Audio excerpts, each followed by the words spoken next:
All right, everybody, and welcome back to the Grim Scenarios podcast side project.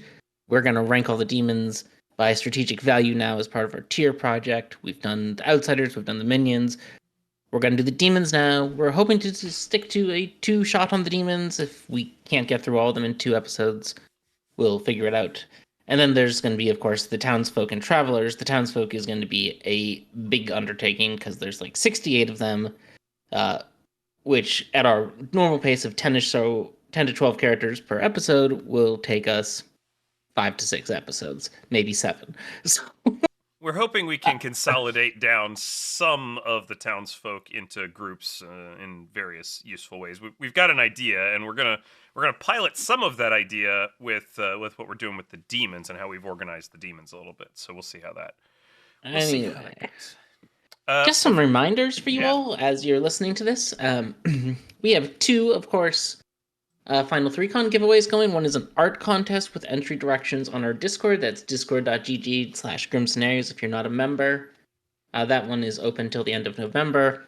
And we also have the podcast giveaway, which you submit by sending an email to our podcast email account, grimscenariospodcast@gmail.com, by December 6th. And for that one, we want a story about someone being kind to you in a game of Clocktower. Yep, sounds about right.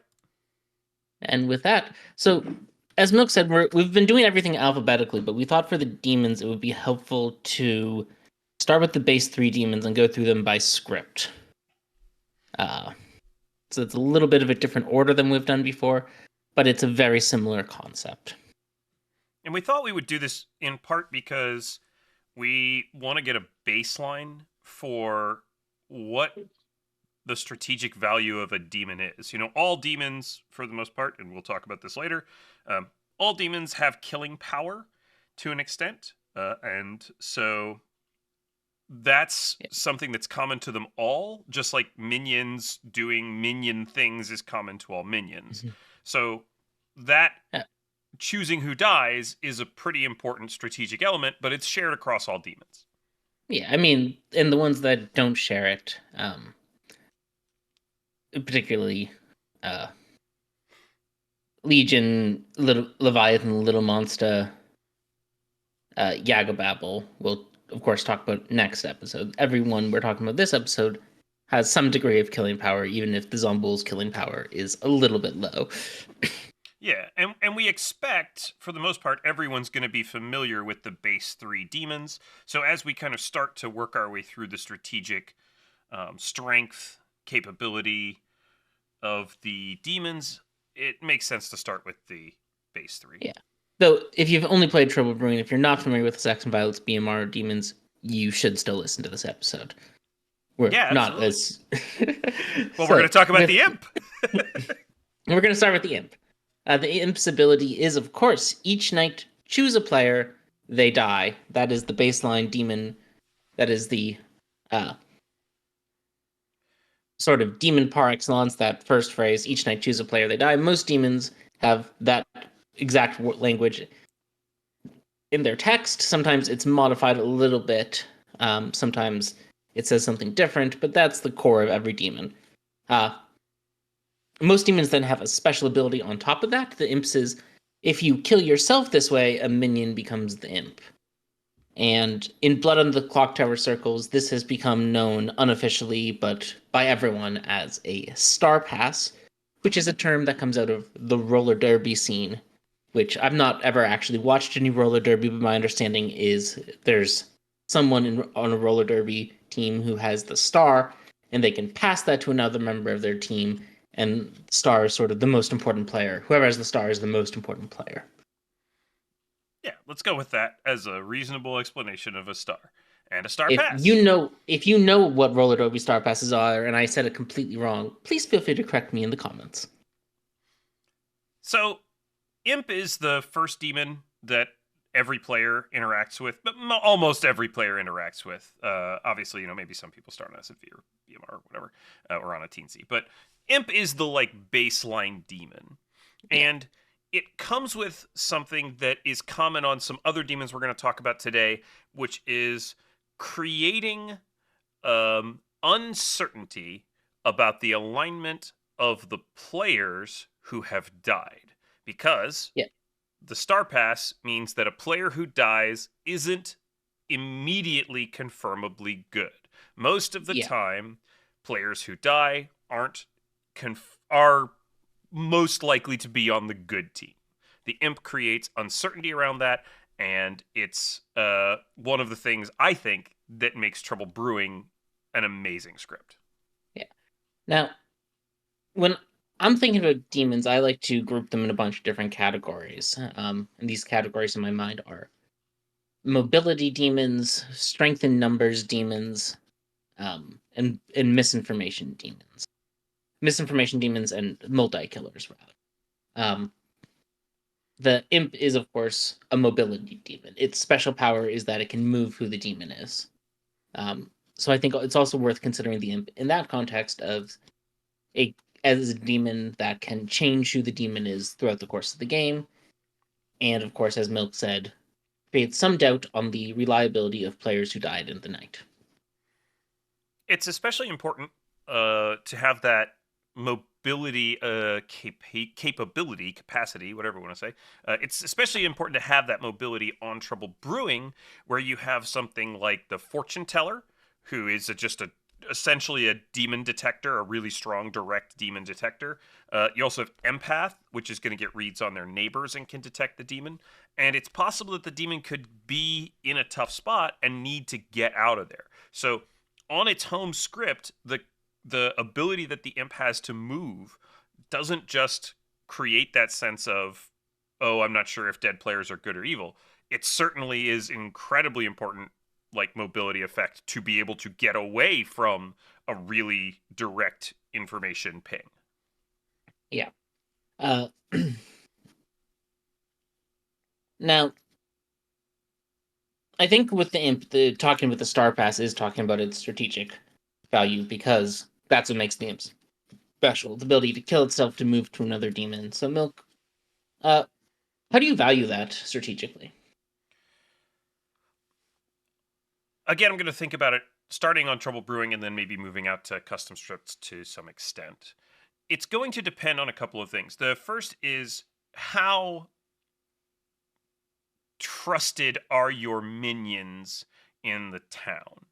If a minion is more trusted than the demon, and the demon can surreptitiously get the information, or rather get the roll onto a minion without town sort of suspecting that they've passed the star, it's pretty good. That's a Mhm. very good thing. But the strategy comes into knowing when you should do that and when you need to hold on, whether it's for another day, whether it's just you just need to hold on and stay the imp.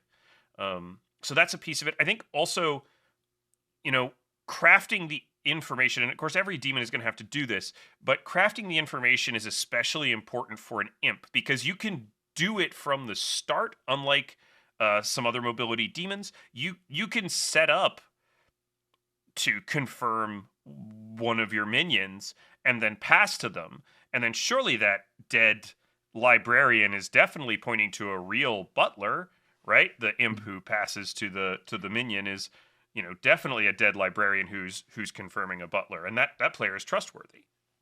Yeah. I think one thing that's important to think about with the Star Pass is that it's generally better to Star Pass a day early than a day late. And what do I mean by that? It's if you think you're gonna need a Star Pass and you're not sure when you should do it, I would err on the side of doing it a little bit earlier. The worst time to Star Pass is when the good team is considering executing between you and one other player, and you're able to convince them to execute the other player, and then you Star Pass. Uh, because at that point, everyone's going to read it as a Star Pass. Yeah. Another time, it's probably a little too late to star pass. I mean, you're going to do it anyway, but when you've been like tied off the block, when you've been on the Right. block and then your team has tied the vote on you and the Yeah. minions have added themselves, at that point you can star pass, but it's And you probably not probably going to be super. should. And you But should, but it's not going to be super. It's not going to be super effective. Town's going to know it's yeah. a star pass.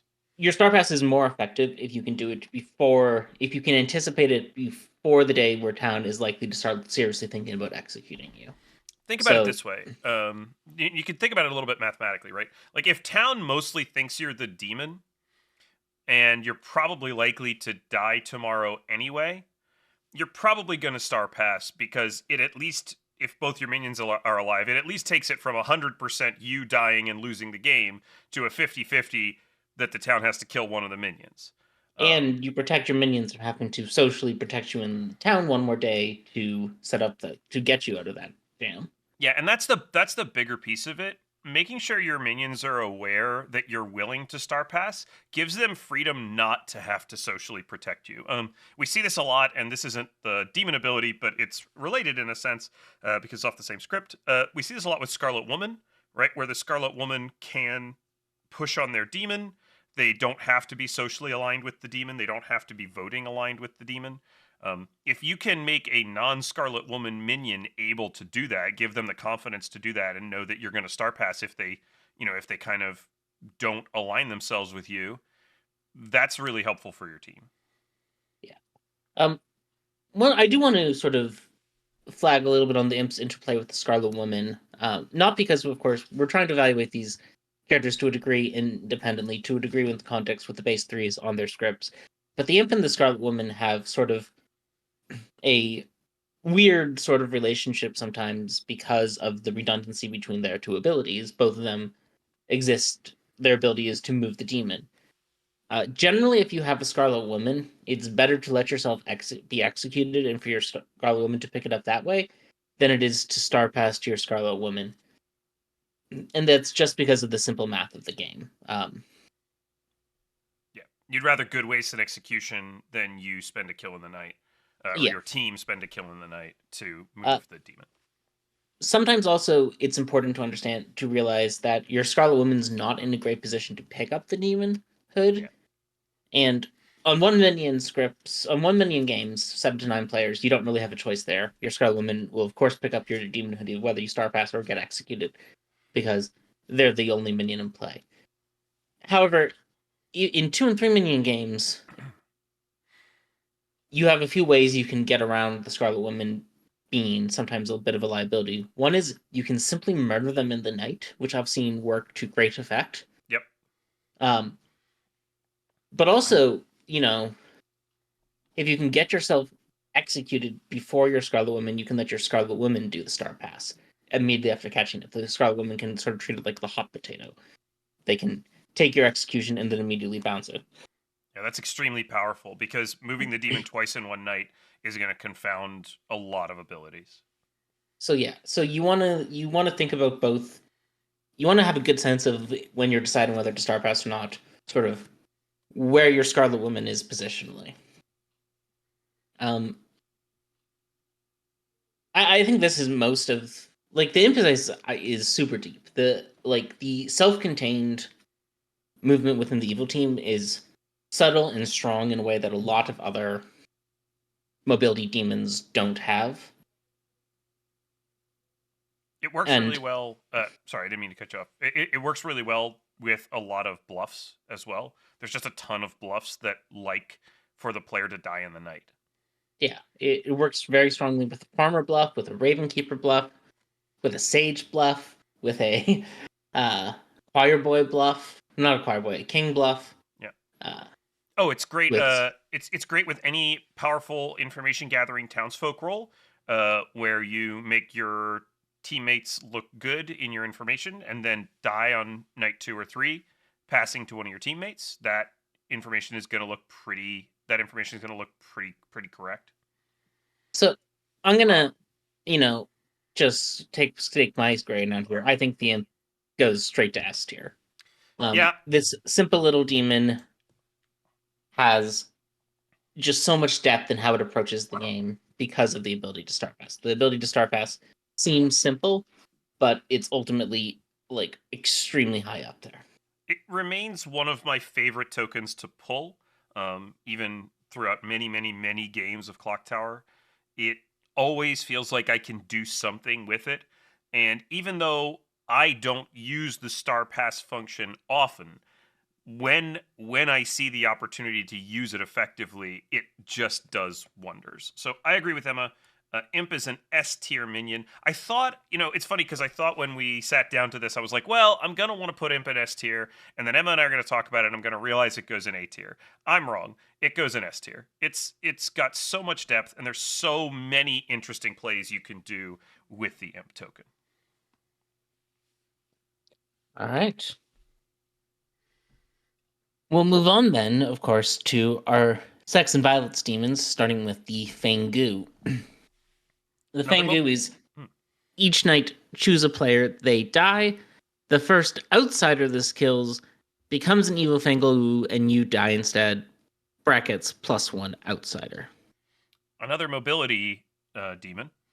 Mm-hmm. With a little twist. I think there's 2 or 3 things we should talk about the Fang Gu's ability before we get into the strategy proper. The first thing is, of course, you don't always have control over where you go because you don't know the Grim necessarily. So sometimes the Fang Gu can end up on a player they didn't expect to go to. Thing number 2 is the Fang Gu creates an extra evil player, but it does not create an extra living evil player. It sacrifices an evil player's life to create a second evil player when the Fang Gu dies, which does give evil an additional vote. An additional dead vote, anyway, which can be powerful. And then on Sects and Violets specifically, Fang Gu is the one of the 3 demons that does not create misinformation. It's the only one of the 4 demons Correct. that doesn't create misinformation. It is the only one. Yeah.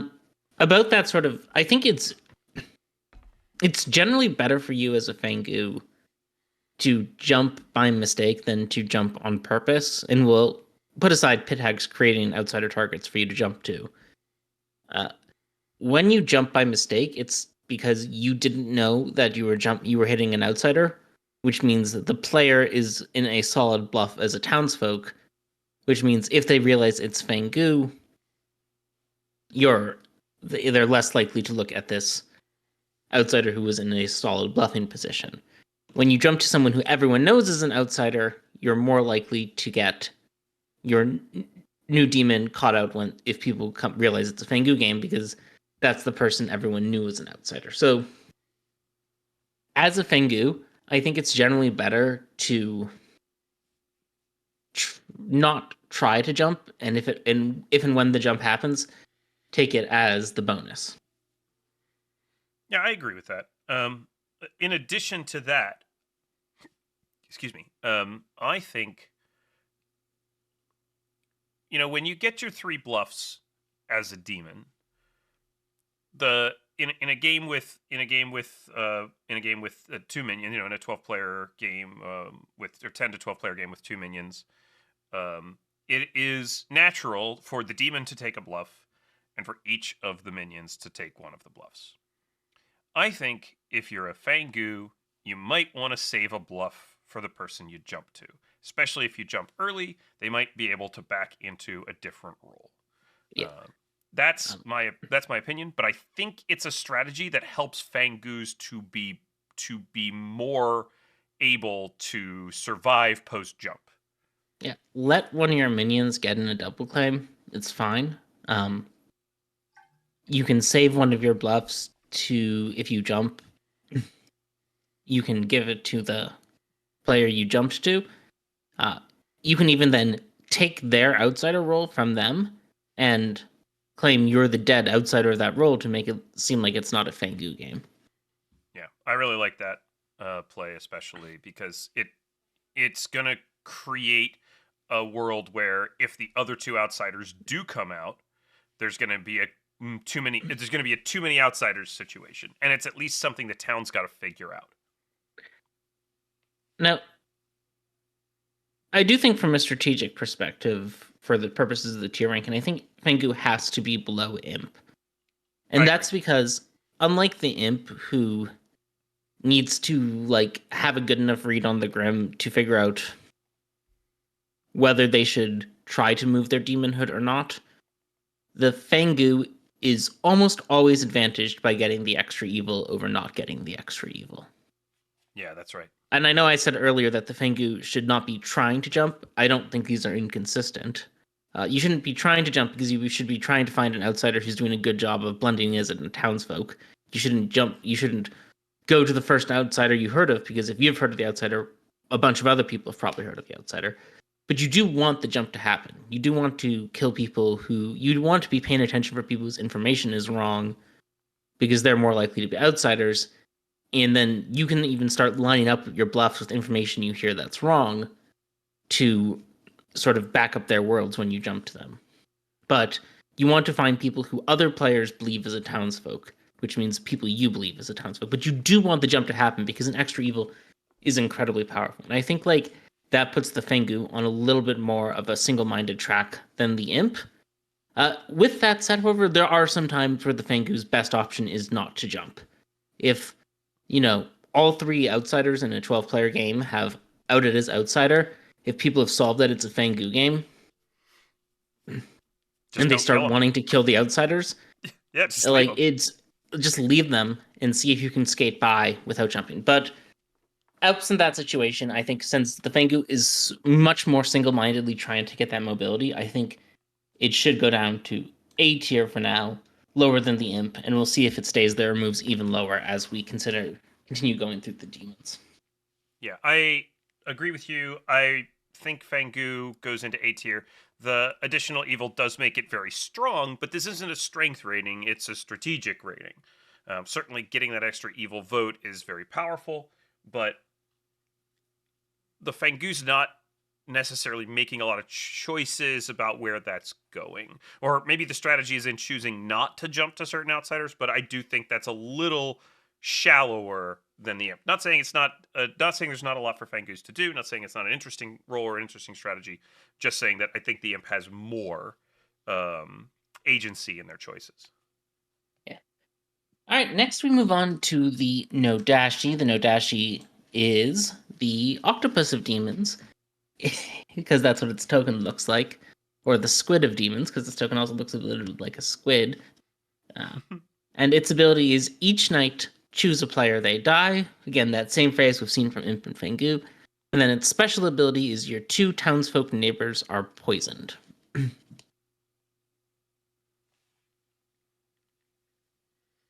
So, No Dashii is going to benefit from grim reading and figuring out where the poisoned players are quite a lot. And the reason for that is you might have a minion next to you, you might have outsiders next to you, you might have a minion then an outsider, you might have very long tentacles, very long extension cords reaching out to townsfolk. And the further you are from the townsfolk with misinformation, generally the better off you're going to be. The reason for that is that sometimes the misinformation, towns solve out that there's misinformation, and they might try to track you down with that misinformation if they can figure out that it's a No Dashii in play. So a No Dashii benefits heavily from figuring out who they're poisoning and whether or not it advantages them to leave those poisoned players alive, to leave multiple poisoned players alive, to just kill off one of their poisoned players. There's a lot that goes into a No Dashii trying to maximize the output of their poison, utilize the output of their poison effectively, while simultaneously trying to hide themselves. I think it's actually a really fascinating balance that No Dashiis have to strike there. Yeah, that is the same function I wanted to talk about with the No Dashii. I'm glad you got there. The No Dashii, its poisoning is a blessing and a curse. It turns off 2 townsfolk and lets the storyteller craft misinformation to help you. But it also creates sort of a neon light if people realize that these 2 players are socially good but spouting misinformation, that somewhere between them is a No Dashii. And as the No Dashii, a lot of your choices are going to be trying to figure out how greedy you want to be with generating the poisoned information from your neighbors, and when you want to turn it off, to turn down the likelihood of your poisoned neighbors becoming a U detector. We don't often talk about script writing on this podcast. We occasionally reference it or talk about characters that work and don't work well together. I do think if you're looking at custom scripts, be careful about putting mechanical roles on scripts where you expect there to be a high amount of no dashies being put into the bag. Things like Virgin and Night Watchman, even Monk.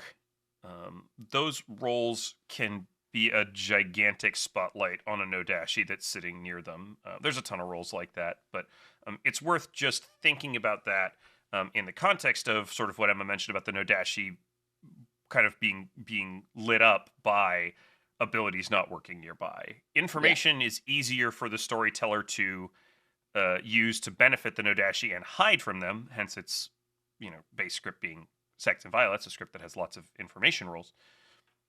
Abilities are much harder for the storyteller and the town to hide malfunctions on.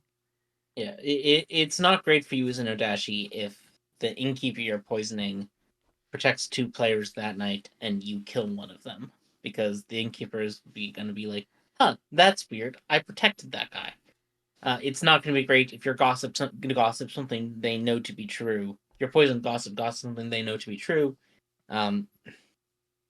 to confirm themselves and get the kill, and the kill doesn't happen. It's not going to be great if the gambler, gambles someone as a role they weren't claiming to be and lives, because they're going to again be looking to their neighbors. Yeah.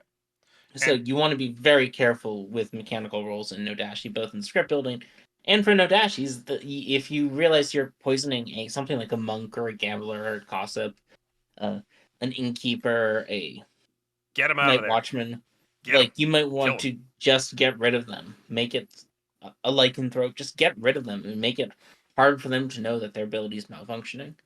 Something else I think is worth mentioning, that if you're an Odashi and you've got a player that you're pretty sure you're poisoning close to you on one side, and you've got a player that you're pretty sure you're poisoning further from you on the other side, you may want to kill off the close one and then leave a sort of left-right directional question about where the Nodashi is around the other one that is, not necessarily adjacent to you. That's not going to happen in every game. But if you're 1 or 2 seats away, especially if you're 2 seats away, if you're a couple of seats away from someone that you're pretty sure you're poisoning, you can kill them off once they are suspicious of that poison, and make it look like one of their neighbors or someone closer to them or someone in the other direction from them is the Nodashi. Now, I think we do have to sort of keep our pace going. We're going to have to move on from the Nodashi, which means it's time to put it on the chart. Milk, where are you thinking of the Nodashi going? I was originally thinking it was going to end up in B tier, but I actually think there's a lot more strategic decision making that we've talked about here, and I'm inclined to move it into A tier. Yeah, I'm not only inclined to move it into A tier. As we were going through this conversation, I was sort of thinking maybe we need to put the Fang Gu down to B tier, as we just sort of try to make sure these characters are tiered appropriately in relation to each other. I think the Nodashi is a little more strategically deep than the Fang Gu. Yeah, I think you're right there. I think the Nodashi really is a more challenging demon in a lot of ways, but when you understand what it's trying to do and what it allows you to do, I think you have a lot of agency and a lot you can manipulate in the game. That brings us, of course, to the Vigormortis. The Vigormortis is a demon that's ability is each night choose a player, they die. Classic language there. We're learning it and we're loving it. We're learning it and we're loving it. And then its special ability, part of its ability is minions you kill keep their ability and poison 1 townsfolk neighbor, brackets, -1 outsider. There's a lot going on with the Vig. A lot more than we've seen with any of the 3 other demons we've looked at so far. There's really, I think, almost 4 components to its ability, whereas the Fang Gu, the Fang Gu maybe had 3, the Nodashi has 2, and the Imp has 2. The Vigormortis really has 4 components that I think you have to think about in terms of strategy. First is, of course, the standard demon choosing how to die. Second is this clause, minions will keep their ability if you kill them, and how to work that into your benefit. The third part is the poison one townsfolk neighbor aspect of killing your minions. So there's both the ability keeping aspect and the poison using your dead minions as misinformation generators aspect. That's 3. And 4 is, of course, the -1 outsider aspect, which is something, as a big evil team, you really need to do your best to cover up. Yeah, it's very important. If you're on a Vigormortis evil team and there's supposed to be an outsider in play, i.e. it's a base 1 or base 2 outsider count, someone on your team should probably be bluffing that outsider. Yeah. In order to try to make it look like not a Vigormortis game and create non-Vigor explanations for misinformation.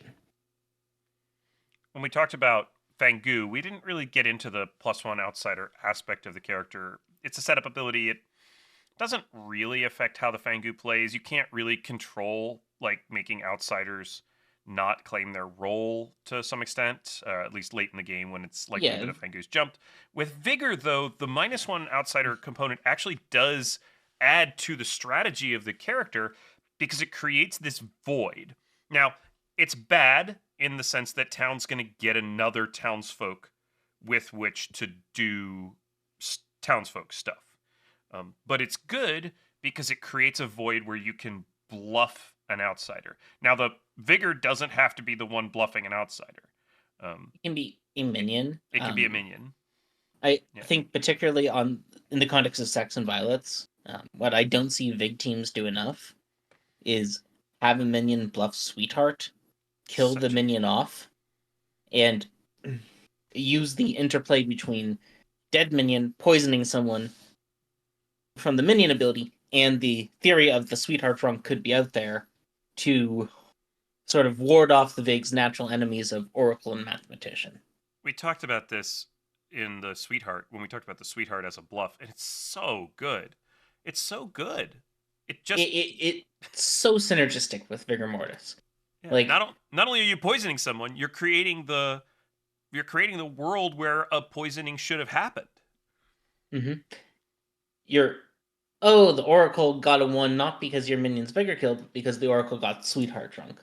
Like, I think this is one of the things that Vigs frequently misplay on is they don't take advantage of how you generate the misinformation off the Vig kills. Mm-hmm. Which is either that they Vig kill a minion who isn't bluffing Sweetheart.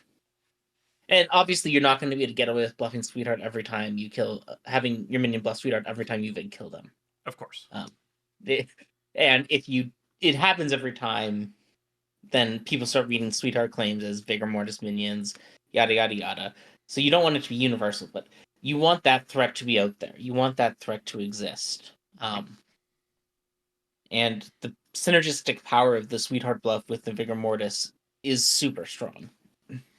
Now, Vigors do have a cost for their ability, and there's sort of 2 elements of the cost. The first is you're going to kill a minion. That minion's going to keep their ability, which is good, but you are killing off a nominator and a consistent voter, which is going to be to your disadvantage to some extent. And even worse, your dead minion... A living minion is one of the most valuable things you can have in Clocktower's demon. It's someone who is willing for you to be framed as a demon. Yep. Whereas a dead minion isn't the demon. A dead minion simply is not the person town needs to execute. Unless you pair Vigormortis with a Zombuul, in which case, go wild. Maybe you can frame them as a Fang Gu. There's some things you can try to do. There's outsider count issues, and it's just complicated. And they're still not the person who's being willing to be framed. Yeah. Because if they're a dead Fang Gu, they're a dead Fang Gu. Okay. Yeah. And then the next part of it, of course, is while it's helpful to get that poisoning out there after you kill your minion, you don't have a ton of control over where the poison goes, and you might not necessarily know what you're poisoning. You might not have great poison options near the minion you want to kill, right? Maybe you want to kill the pit hag to keep the pit hag's ability in play, but if there's not a great townsfolk, near them to poison, then killing that minion, you might just you might poison a spent artist or Yeah. a clockmaker or something. Like the Vig poison scales in powerfulness the earlier it happens, right? Because the earlier you get your Vig poison happening, the more likelihood that the storyteller is going to be to use that poisoning to your advantage. The more likelihood the artist hasn't asked their question yet and is a strong poison target. The more likelihood you'll get 3 days of poison flower grow information that the storyteller can use to craft a world framing to people who are voting opposite as you. Uh, the more likelihood that you get that powerful poisoning off. But that also means the more days you have to survive without your minions' nomination, vote, and willingness to be framed. Yeah. So that's tricky. I think a lot of people see Vigor as a weak minion because of those limitations. But limitations don't mean you have less strategic activities. And there's a lot of pieces to the Vigor's ability that it really does have a lot of options and a lot of things to think through and work through as it's being played. As you're playing the Vigor, you've got a lot of choices to make, especially in the first maybe 2 days of the game. 2 or 3 days of the game. You really have to set yourself up for success. You really benefit from good grim reading, like figuring out where the townsfolk you want to poison are, and if they're near a minion, what minion they're near. There's some little tricks with Evil Twin that you could try to pull off, where you kill off a good twin, or you kill off your evil twin minion, and maybe town kills the good twin. Stuff like that. Those are just little tricks. They're not really strategy, but there's a lot that Vigor can do if you get into the different aspects of the ability. I think that's all correct. And man, yeah, it, you know, Kind of part talked of it is myself into because putting it in A tier. is every demon comes with its inbuilt saintness. Yeah. But like, demons really are the generals on the battlefield for the team that's at a disadvantage numerically. Like, all these demons have a lot of depth to them. I think Vig goes in A tier, and we may even, I think, as we complete our demons and sort of continue reevaluating them. I think it's on A border to S. Yeah, it's Like, really deep. There's so much. It's a token I love to pull too. Like, just the more I think about it, the more fun I have pulling Vigor because there's so many things to do with it. It's a challenge. Like, it's stressful, but it's fun but and there's a lot you can do. I don't want to overload us on S tier demons to start. We can move things on around once we've gotten more demons on the board and think continue to think of how they fit relatively. Like we sort of moved Fang Gu down when we realized we thought no Dashii was more interesting than it. I think the demons are going to be the one that we move around a lot more as we add more to the table. I'm not sure we'll have them all settled until we get to the end of all the demons. All right, next up is, of course, our final Sects and Violets demon, the good old-fashioned Vortox, the bane of people who refuse to execute on day one.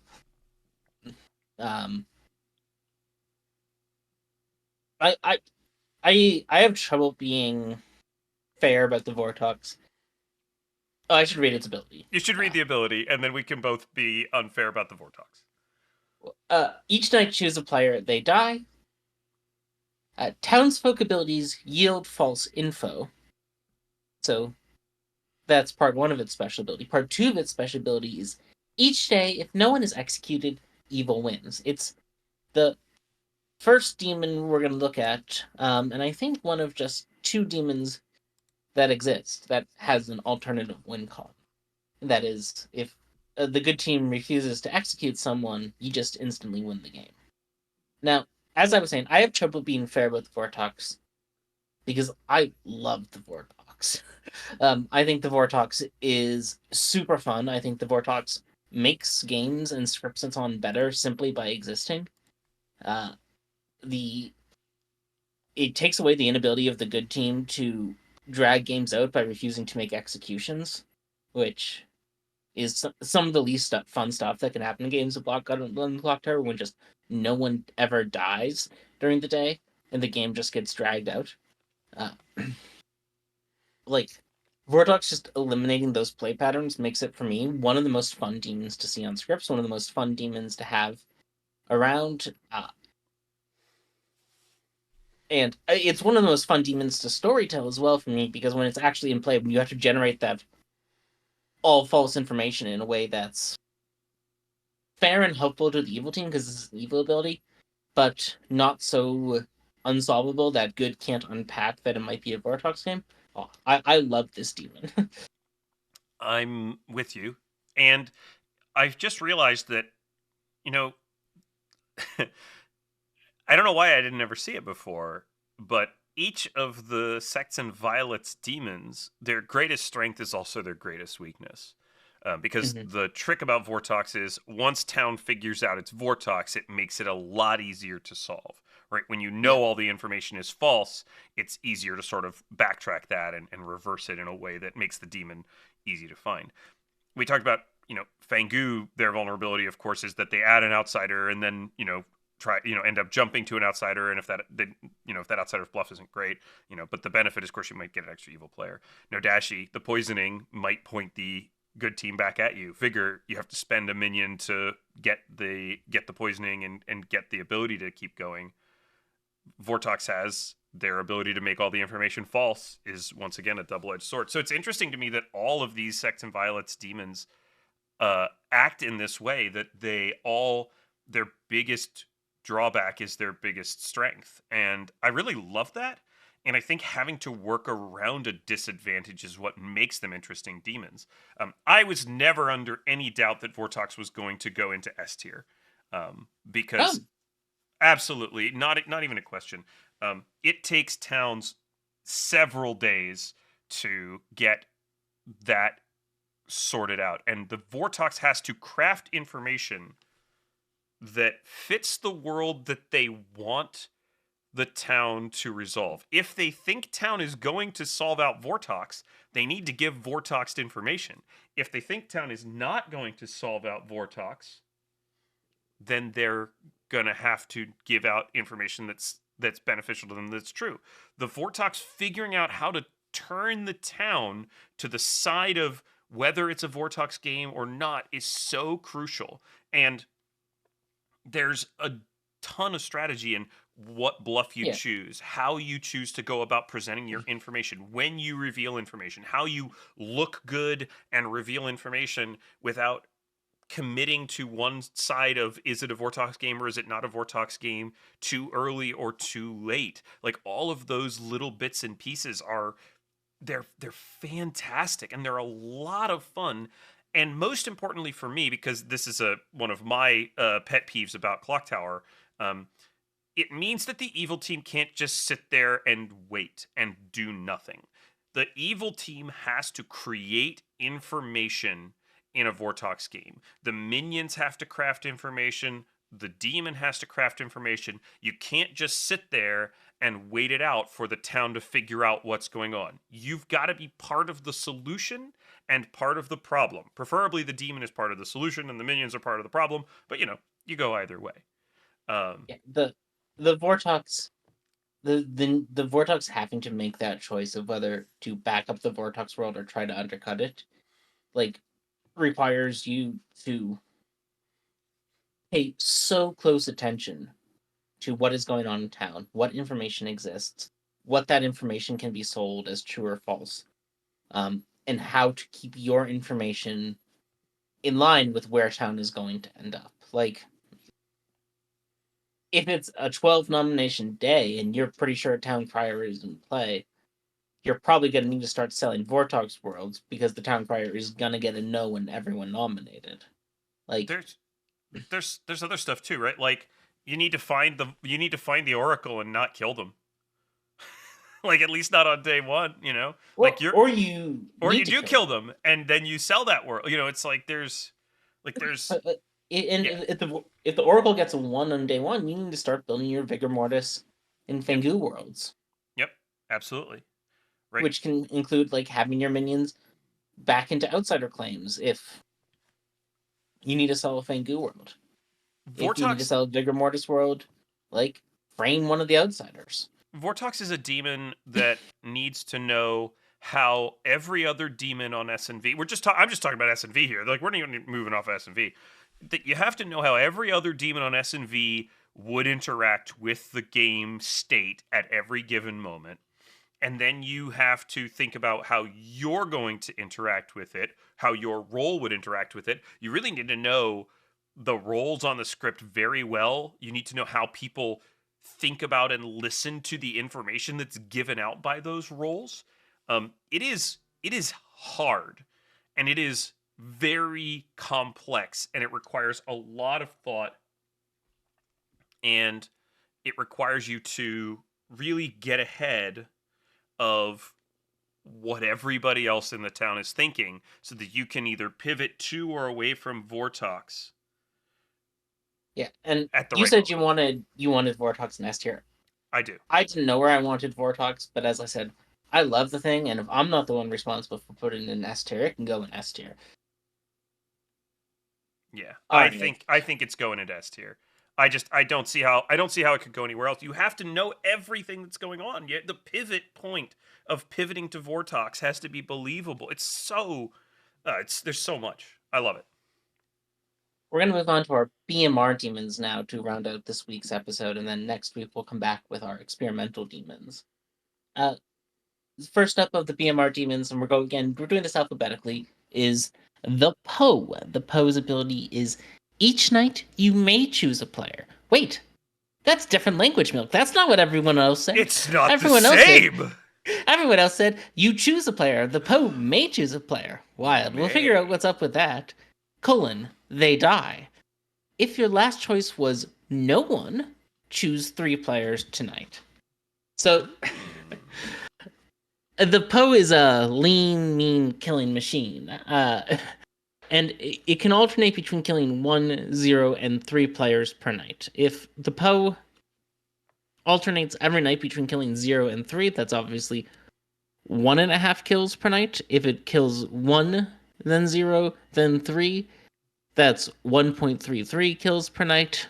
And if it kills 1 every night, that's 1 kill a night. So those are sort of the 3, I would say, basic patterns of what a Poe can be doing. Is the 1.33 kills per night pattern, the 1.5 kills per night pattern, and the 1 kill per night pattern.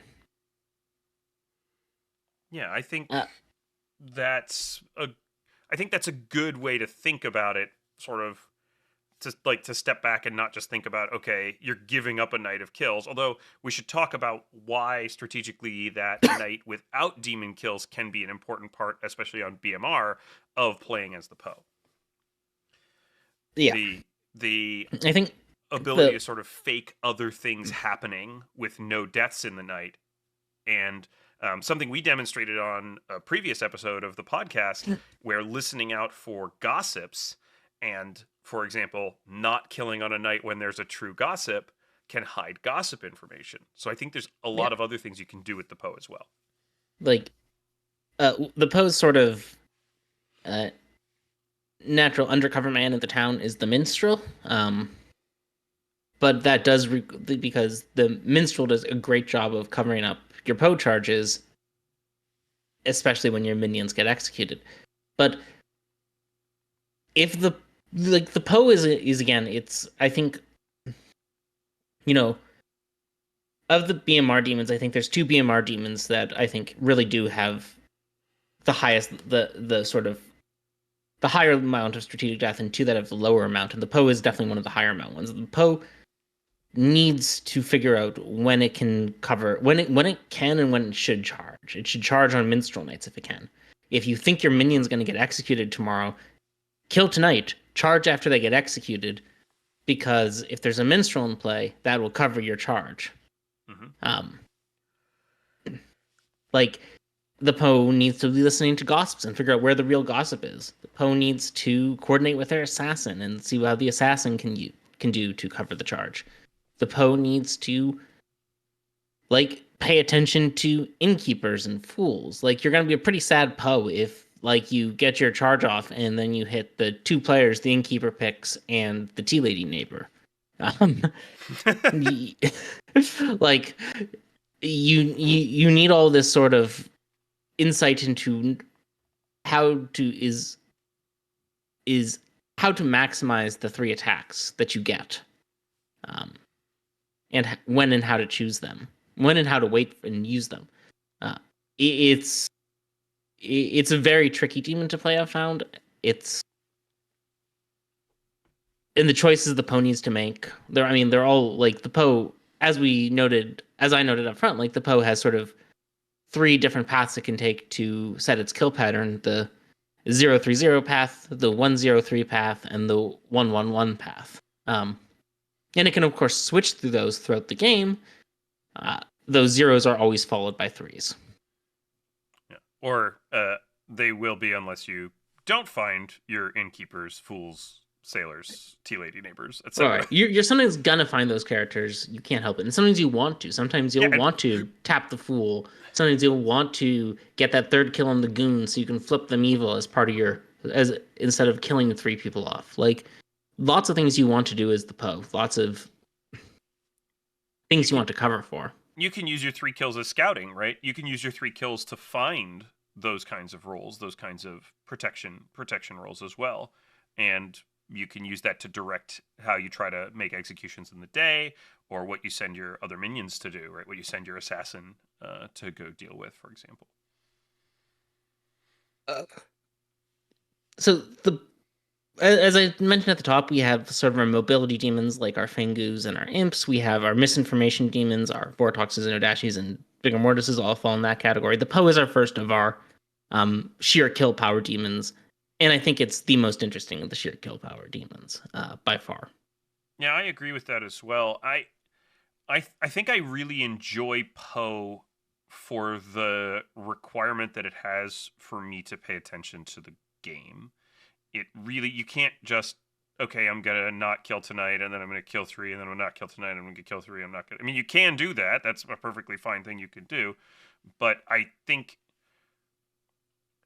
you're massively underusing the role if you do that without looking at what's on the Grim. If you do that without thinking about what's on the Grim and trying to listen for things like gossips and protection rolls and stuff like that. So I just think... If you just go 0-3-0-3-0-3 every night with rotely, that's a great way to fall into the trap where your minion gets executed going into your charge night, into your 3 attack nights, and you lose them to the minstrel.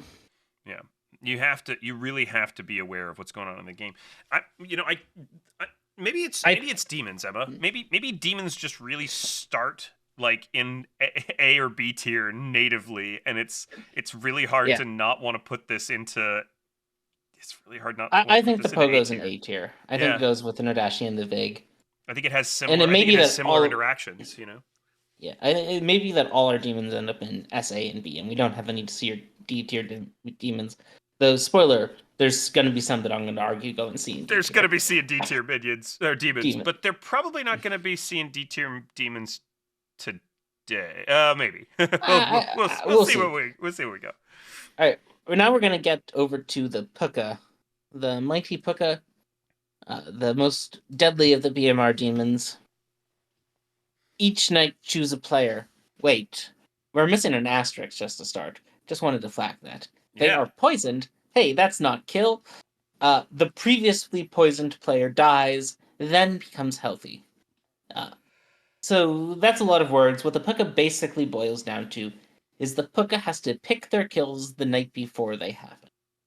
And in addition to getting to pick those kills, the player is poisoned, which is like sort of nice flavor during the time when they're after the Pukka attacks them until they die.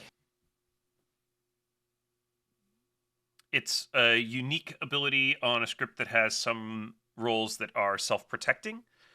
On a script that has a lot of ability, not information roles, where it can be tricky to tell if an ability roll did something or not. Like, how do you know if an exorcist hit a demon or not the night before it died, if it was Pukka poisoned, things like that. Chambermaid information getting disrupted. There's some cool stuff that can happen with the Pukka, especially on BMR. And it's the only misinformation. It and Goon, but it's the only sort of evil directed misinformation on Yeah. In the traditional sense, the Yeah. assassin does in DA do a lot of heavy lifting to create other types of BMR specific misinformation. It's the only Droizen then. It's the only drunkenness or poisoning on the script. Directed. Obviously, Goon does it too. All right.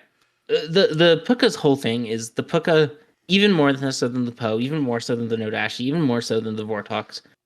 The Pukka needs to know everything about what's going on in the game to maximize its power. It needs to know where is poison going to look sober. Who is town going to execute tomorrow? Because you don't want to waste your poison kill on someone who town's going to execute tomorrow. Like, it needs to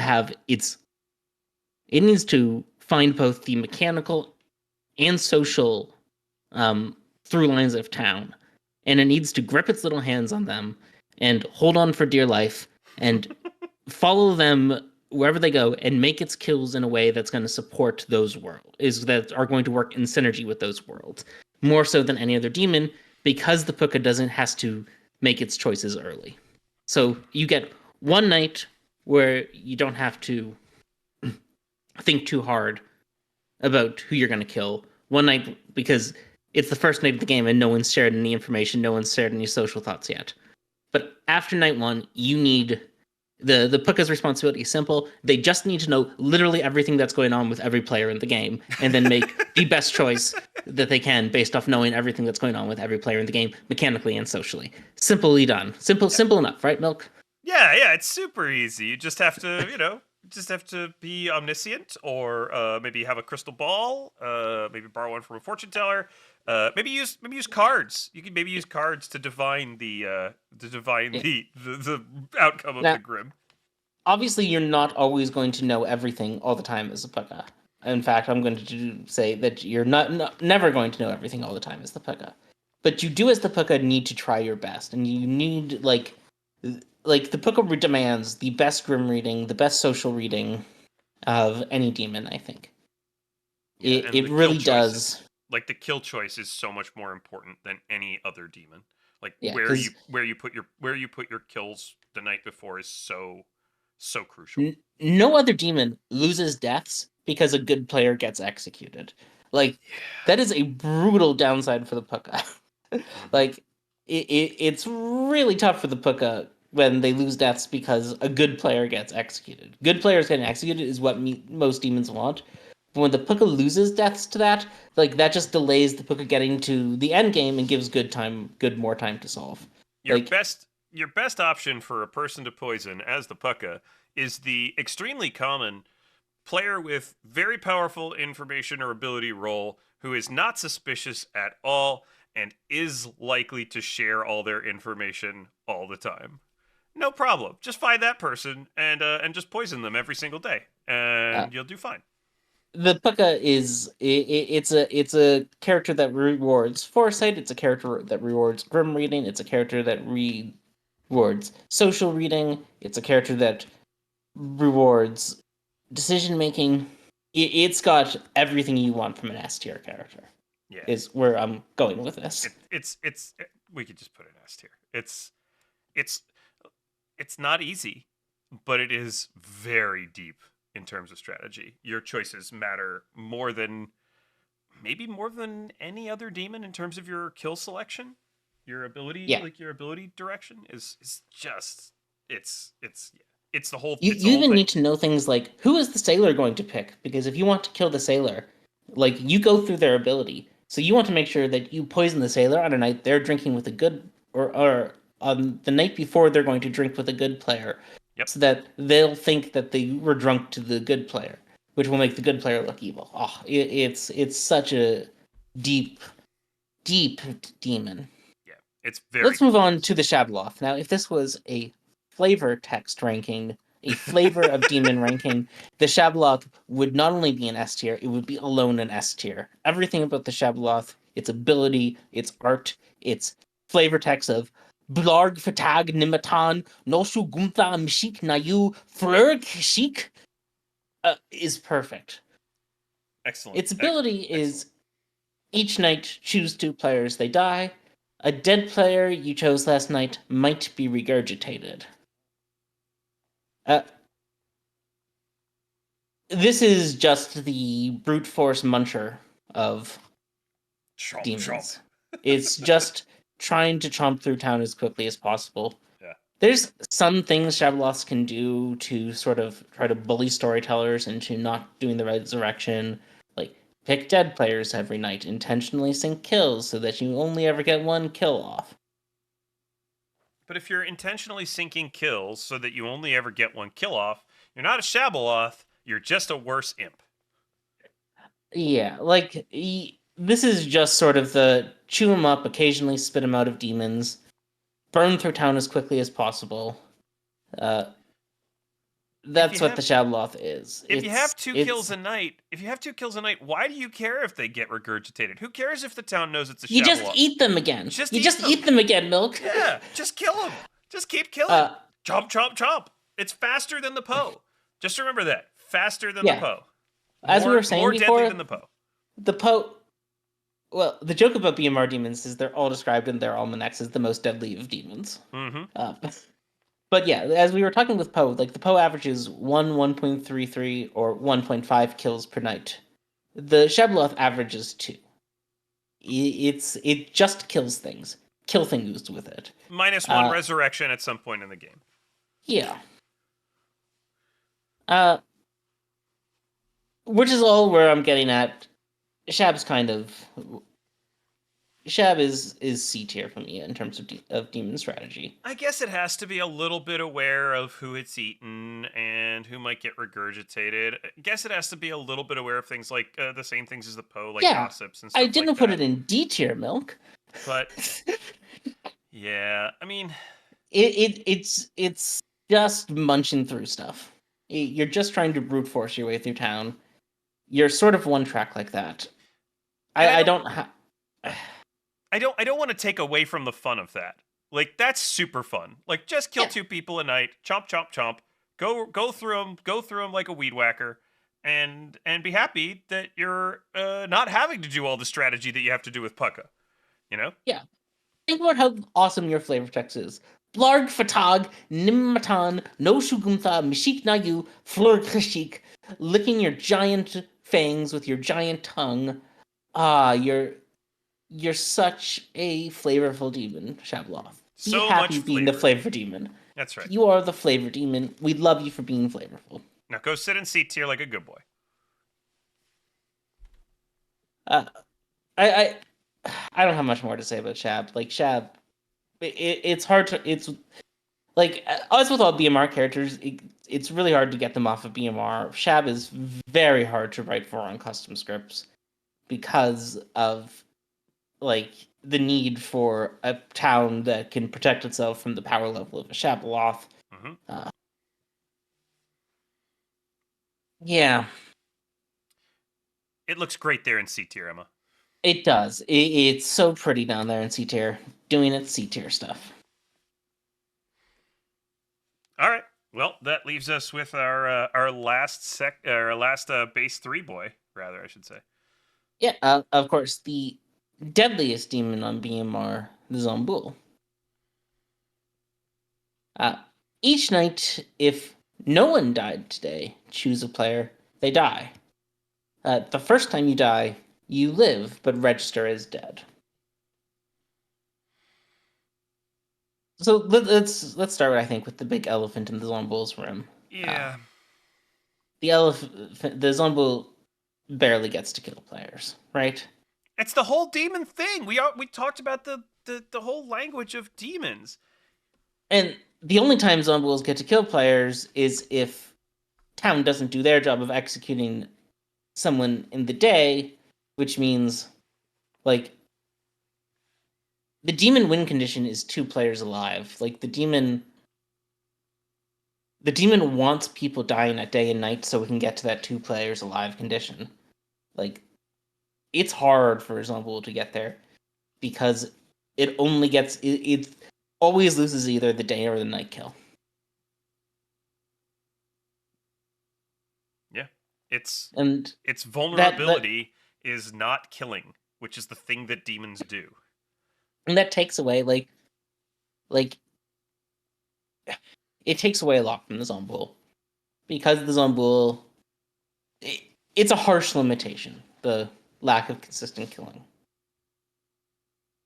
But that means that the Zombuul does have to make sure their kills matter more.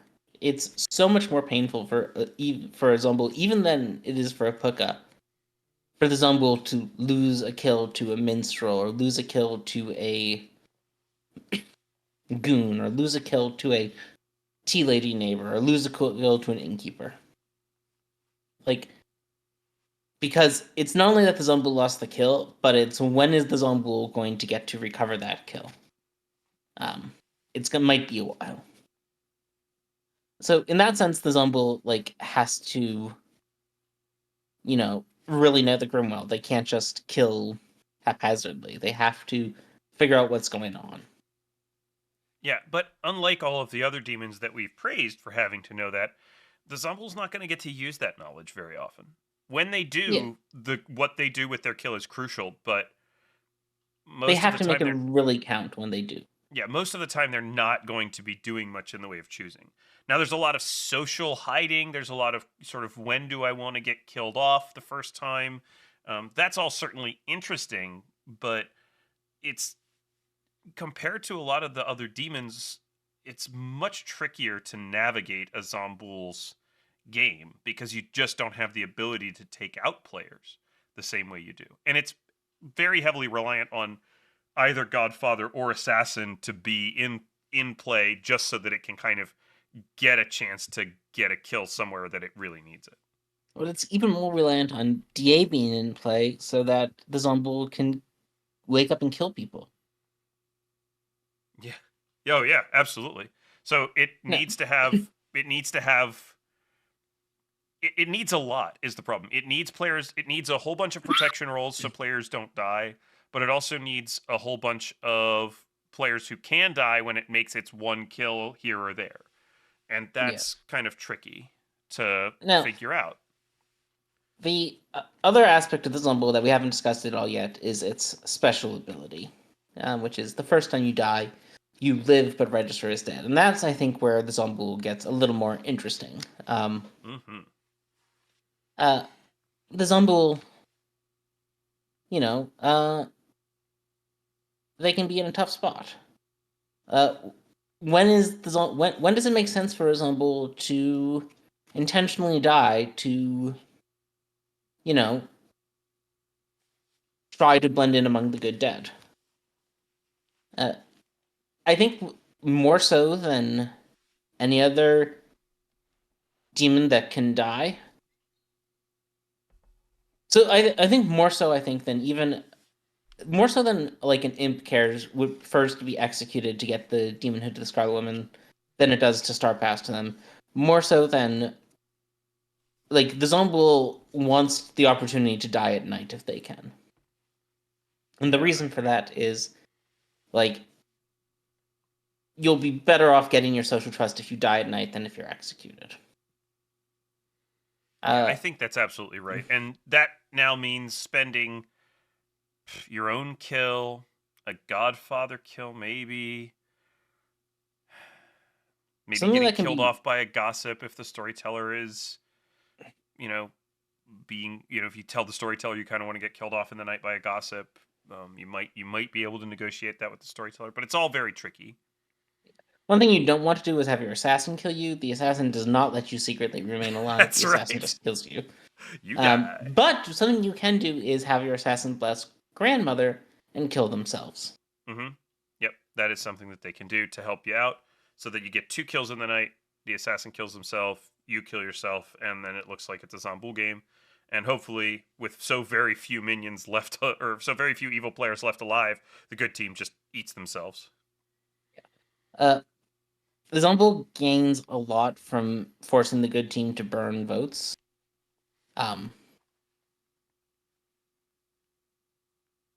The evil team really wants to preserve their dead votes in a Zombuul game more so than other. They want the good team to turn through those votes on executions that aren't that important. Yeah. Which means getting evil players killed is also advantageous to some extent. You do still want to have non-power, but getting evil players killed off is advantageous to some extent because it can pressure the good team into using their dead votes earlier.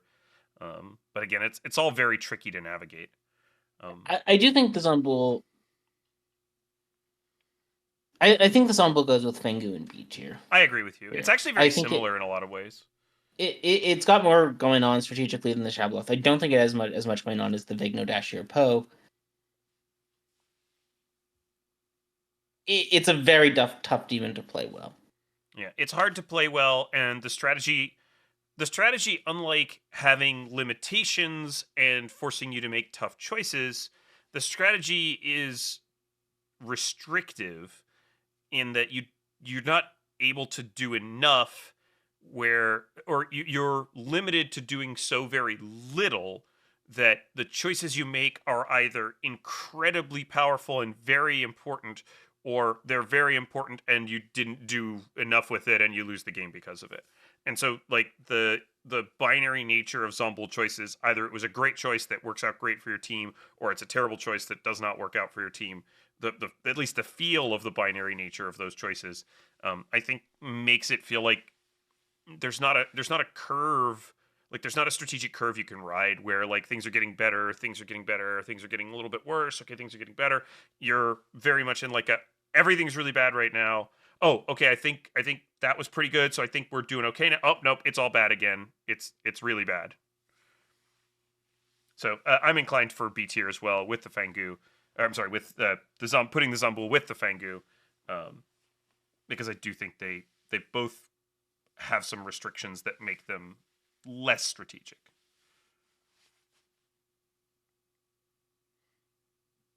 Emma, are you still there? Yeah, I'm still there. Oh, okay, good. Just making sure. kind of wrapped up what I was saying there, which gets us down to the experimental demons. We've done all the base 3s. I think we've got a great baseline here. I do think now that I'm looking at where we've placed these, and I'm quite happy with where we've placed these demons. And maybe a quibble here or there about really, Yeah, I think it's likely we'll adjust some of these demons down as we go through the experimentals. I do think the separation between A and S is very narrow here, though. Yeah, I would agree with that. Which is interesting to me. But as we get into the experimentals, I think we will fill out the lower ranks a little bit more. I think we'll fill them out both through some of those demons will be lower ranked, and also some of the demons in A, maybe S, possibly even B, will move down slots to make a nicer curve. Yeah, I think that sounds about right. So we will definitely have to see where we end up. Hopefully you've all enjoyed the strategy tier rankings of the first 9 demons. There'll be 10 next time, and yeah, we'll have some fun continuing with this. This has been an interesting one, Emma. We've got an interesting puzzle here. Yeah. All right, everybody. Well, until next time, remember to get in your entries for our final 3Con giveaway. That's at Grim Scenarios Podcast at gmail.com. You can send in your stories of times when people were kind to you in a game of Blood on the Clocktower. Until next time, may your scenarios stay grim. Bye, friends.